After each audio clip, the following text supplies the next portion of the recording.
Hello everyone, good morning তোমাদের সবাইকে। রাতে রাতে বন্ধুরা, তোমরা সবাই কেমন আছো? আশা করি খুব ভালো আছো, আমিও খুব ভালো আছি। তো আজ হলো শনিবার সকাল 9টা থেকে আমি আমার ব্লগটি শুরু করছি। সারাদিন ব্লগটি দেখতে থাকো, আশা করি তোমাদের ভালো লাগবে। একটু পরিষ্কার করে তারপরে কিন্তু আমি বই খাতাগুলো আবার এখানে সাজিয়ে রেখে দেবো। ওই ধারে রাখলে কি একটু ধুলোবালি পড়ে, তার জন্য কিন্তু সামনের মাথায় রেখে দিলাম বই খাতাগুলো। ছেলের কিন্তু নেওয়ার দিকতেও কিন্তু সুবিধা হবে সামনের মাথায় থাকলে।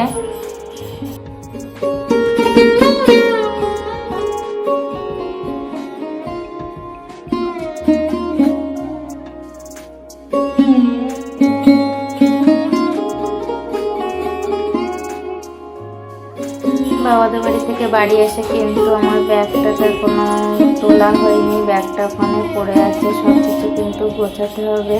কোথাও গেলে কি বলতো, কাজ করে কিন্তু ওঠা যায় না, কত কাঁচা কুচো ময়লা চারিদিকে জমে আছে, সব কিন্তু পরিষ্কার পরিচ্ছন্ন করতে হবে।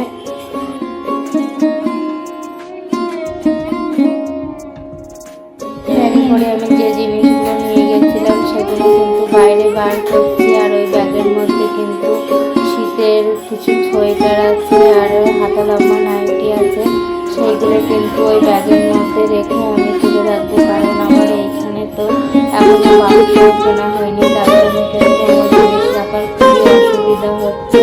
তাই ব্যাগটার মধ্যে রেখেই কিন্তু তুলে রাখবো। কিন্তু খুব তাড়াতাড়ি কিন্তু একটা বড় বাক্স কিনে নেব এগুলো রাখার জন্য।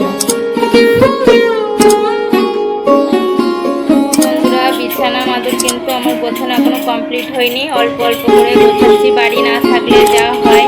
দেখো, আমি বালিশ খাতা কিন্তু এইখানে রেখে দিয়েছি, আর ছেলের পড়ার টেবিলটা কিন্তু আমি এইখানে রেখে দিয়েছি, কারণ ওইখানে রাখলে পড়ার টেবিলটা বইগুলো খুব ময়লা হচ্ছিল, তার জন্য এইখানে রেখে দিচ্ছি। এবার আমি আস্তে আস্তে বিছানাটা গুছিয়ে দেখো। রান্নাঘরের পরিস্থিতি এখন, থালা বাসনগুলো কিন্তু আমি মেজে এনে রেখে দিয়েছি, রান্নাঘরটিও গুছিয়ে নেব। দেখো রান্নাঘরের অবস্থা দেখো, বাড়ি না থাকলে কি অবস্থা হয়।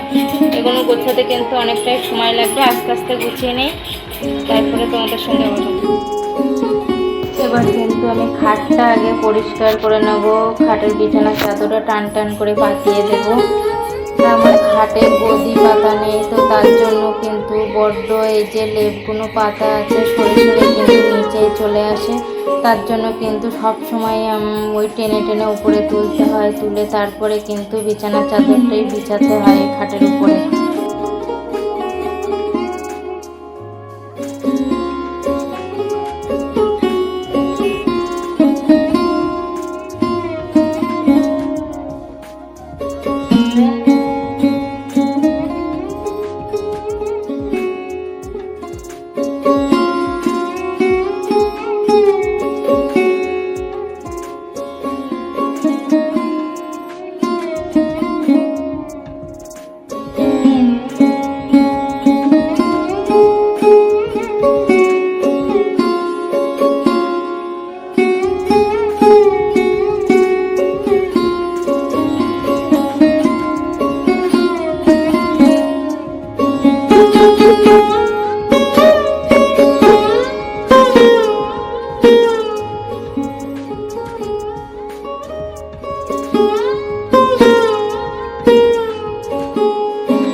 বিছানার চাদর পাতা কিন্তু কমপ্লিট। এবার ঘর বারান্দাগুলো আমি ঝাড় দিয়ে নেব।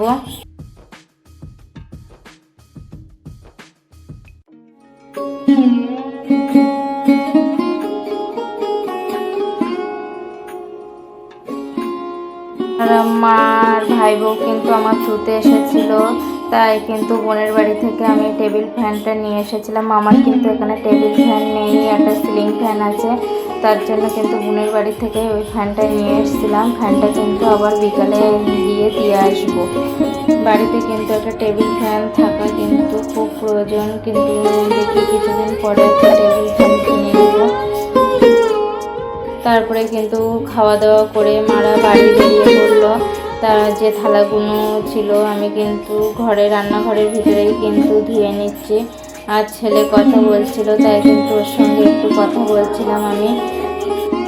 11টার দিকে কিন্তু কলপাড়ে বসে থালা মাজা যায় না, এত পরিমাণে রৌদ্র আসে ওইখানে, তাই আমি ঘরের ভিতরেই এই থালাগুলো মেজে পরিষ্কার করে নিলাম।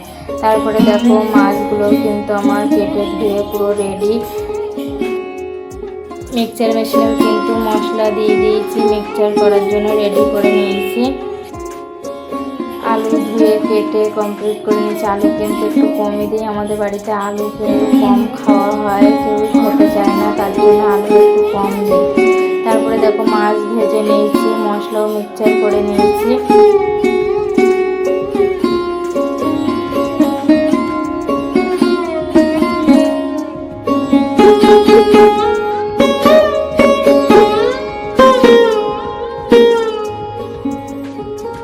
বন্ধুরা আমি কিন্তু তরকারি বসিয়ে দিয়েছি, দিয়ে কিন্তু গ্যাস ট্যাসটা পরিষ্কার করে মুছে নিয়েছি।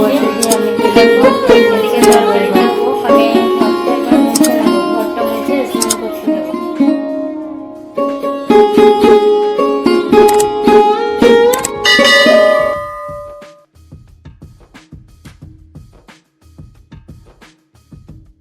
গরম বেশি পড়ছে আর টাইম কলের জলটা যে এত সমস্যা দেখা দিচ্ছে সে কি বলবো। দেখো বন্ধুরা আমার কিন্তু ঘর বারান্দা রান্নাঘর সব কমপ্লিট। দেখো সব ফ্রেশ করে মুছে নিয়েছি, বারান্দা টান্দা সব মোছা কমপ্লিট। ওইগুলো কিন্তু এখনো কাচতে, যেগুলো কেটেছিলাম দেখো সেগুলো শুকিয়ে গেছে। সন্ধ্যার সময় কিন্তু ভাজ করে নেব, জামা কাপড়গুলো তুলে এখন রেখে। বন্ধুরা দেখো আমার কিন্তু মাছের ঝোল আলু দিয়ে রেডি, আর এদিকে ভাত আছে। আর সকালবেলা কিন্তু ডিম ভাজা করেছিলাম আর ডাল করেছিলাম, সেটা খেয়ে মা কিন্তু বাড়ি চলে গেছে। কালকে মা আমাকে রাখতে এসেছিল, সকালে খেয়ে মা বাড়িতে চলে গেছে। বন্ধুরা দেখো আমার কিন্তু স্নান করা কমপ্লিট, এবার কিন্তু আমরা ভাত খাবো, বাবাকে একটু ভাত খাইয়ে দেবো। তো আবার সন্ধ্যার সময় তোমাদের সঙ্গে দেখো শুয়ে শুয়ে ফোন দেখছে। হাই করো।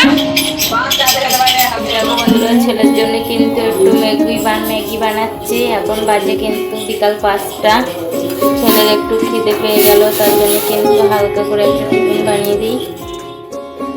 তারপরে সন্ধ্যার সময় কিন্তু আমি জামা কাপড়গুলো ভাঁজ করে নিচ্ছিলাম, আর হঠাৎই ছোট ছেলেটার জ্বর এসেছে, তার জন্য কিন্তু মনটা খুব খারাপ হয়ে গেল। কেন যে জ্বর আসলো বুঝতে পারছি না, সর্দি লাগেনি, কিছুই হয়নি, হঠাৎই জ্বর চলে এলো ওর গায়ে। ওর বাবাকে ফোন করে দিয়েছি, আসার সময় ওষুধ নিয়ে আসবে।